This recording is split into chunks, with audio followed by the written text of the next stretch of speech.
And welcome back to Breaking Business. I'm Jackie Campbell, and I have crashed into Amy's office today while we're down here at the Royal Aero Club. Amy, it turns out, is the Chief Flying Officer. Have I got that right? Chief Pilot and Head of Operations. Chief Pilot and Head of Operations for the guys down here, which is really unusual. So we've literally broken into today. We have 5 minutes of her time, no more. We've been told very strictly, because you've got flight plans to do, four sets of jobs on the go, flights at 12:15. Sounds about right. Yep. Right, so is that a typical day for you? Yes, absolutely. Okay, so walk me through a day.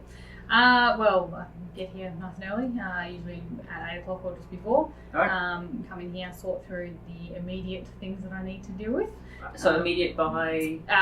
Really just things that have popped up over the weekend or since the last day I was in that need me to, give people answers or, deal with sign-off on. Sounds like a normal sort of kind of job. Yep, right. So pretty much. Yeah. And then, sort everything else into, needs to be done right now versus needs to be done in a little bit of time. Right, gotcha.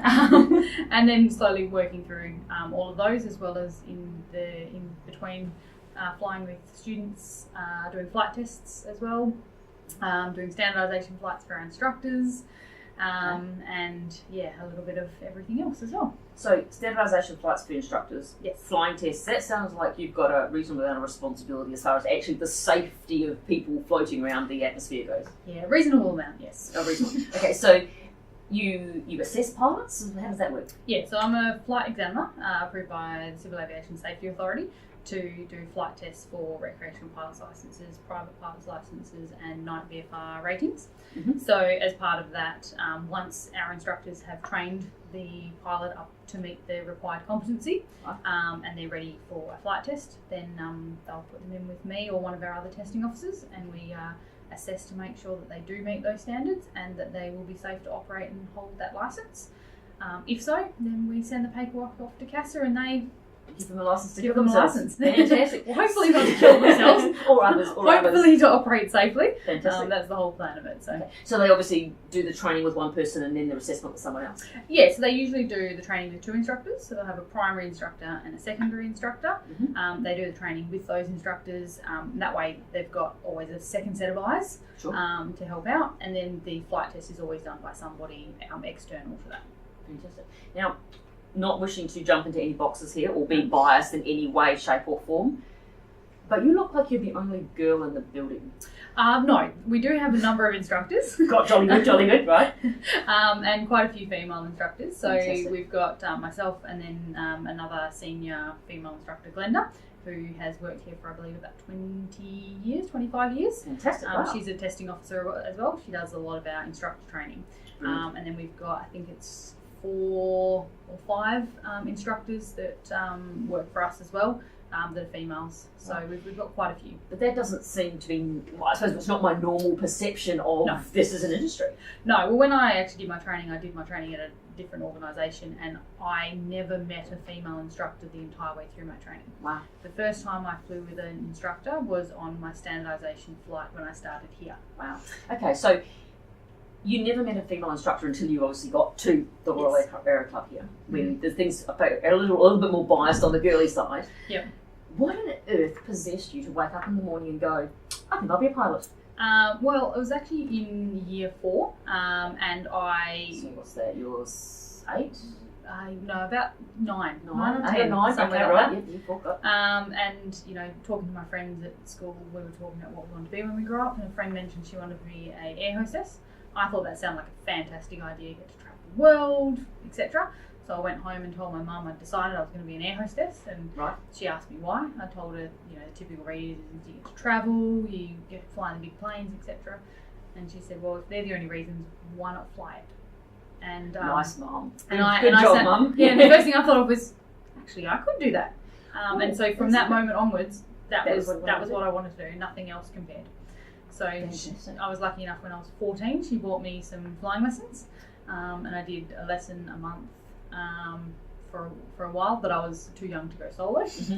So I sort of dwindled away and couldn't really see it going too far, and being from a single parent household, etc., it's difficult to scrounge up enough money to go on flying lessons. So I stopped for a little bit, and then came back when I was 19, and because at that point I could actually pay for it myself, and said, right, this is what I want to do, and off I went.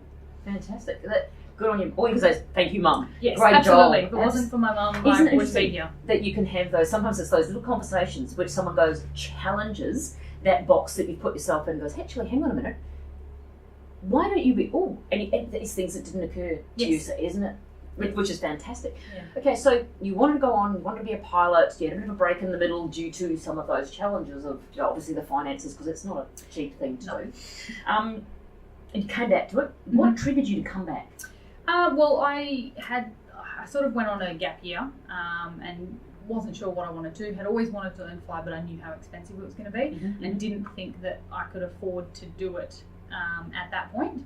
And so I sort of thought about it, went to uni for 6 months, doing something else, hated every minute of it. Wasn't my true love. Yeah, pretty much. And while I was there, I was working at Bunnings. And I met a friend he'd actually started the aviation course at ECU, or had done it, and I was talking to him about it, and he said, we're talking about money and finances, and he said to me, well, if it's something you want to do, you will make it happen. You'll find a way. And so at that moment I went, well, I guess that's the whole point, is I will make it happen. And so the next week I looked back into it and enrolled, and so that was the kick in the pants. Yeah, absolutely, and just went, no, I've got to do this. And so I paid my way through all of my flying. So I was working full-time, essentially, at Bunnings, plus full-time uni and learning to fly at the same time. Wow, that's how you follow a dream. Yeah. Focus. Yeah. Okay, so you've got your pilot's license, you've done all the things that you need to do. I can't see you flying around the world. No. What happened?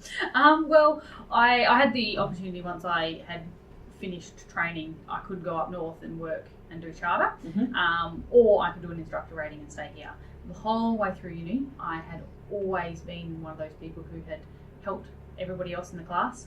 I was there to sort of explain things if they didn't understand them and things like that, because that's just the sort of personality I am, or I have.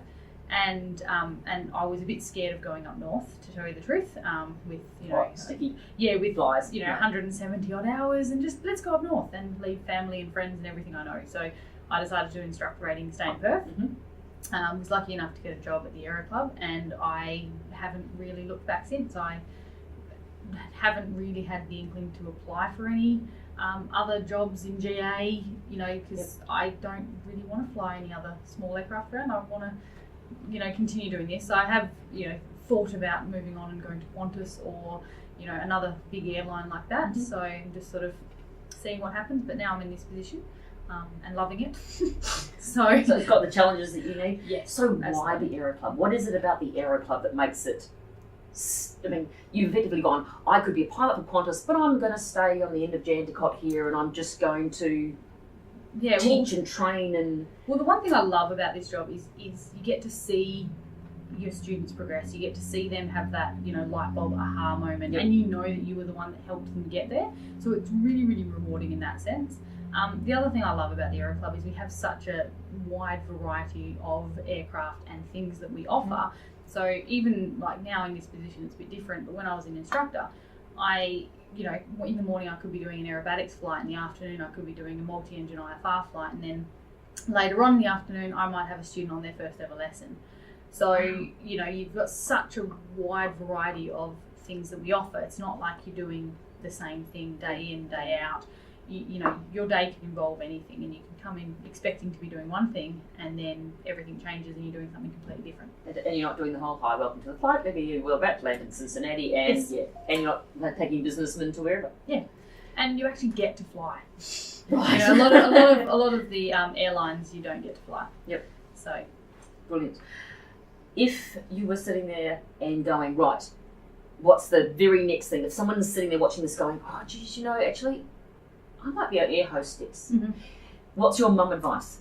What would you say to these people? Challenge yourself. Do something, outside of the ordinary. Do something that you wouldn't normally expect you'd want to do, because you will be pleasantly surprised at, how well it can go. And, if you constantly just do what you think you're capable of, you will never, achieve something that you never thought you could. And it's amazing what you can actually achieve with just putting yourself out there.